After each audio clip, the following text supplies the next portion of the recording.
Star Wars. Ashwani, I got to say, though, I'm going, wait, Elon Musk is going to have his own city now, too? What kind of dangerous precedent does this set, or not, to allow CEOs to gain control of towns like this? And if you can't look back for us in history, like, have we seen this before? Is this, I mean, it sounds wild to me, but has we seen it before?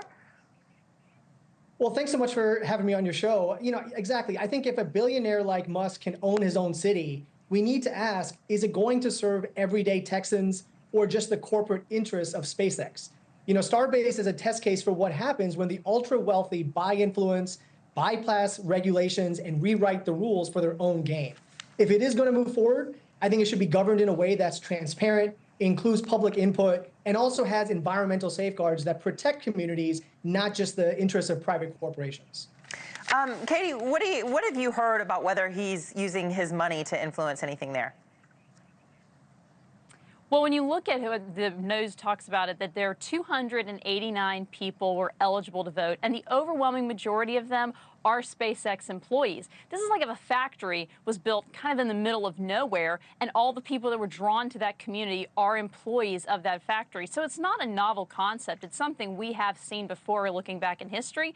And candidly, if anyone's been in a small town and you've done politics there, you know the biggest employer in the town does have an outside influence, regardless if it's Elon Musk or if it's a factory, or even if it's a locally owned family that they have a large business entity in the community. They're going to have an outside influence, outsized influence, because everyone works for that company. Ashwani, we've seen the turmoil that Tesla has had. We've seen these protests sometimes turning violent. We've seen them torched. We've seen dealerships just really struggling. What do you think about the town there? I mean, could they be dealing with this type of thing inadvertently as well?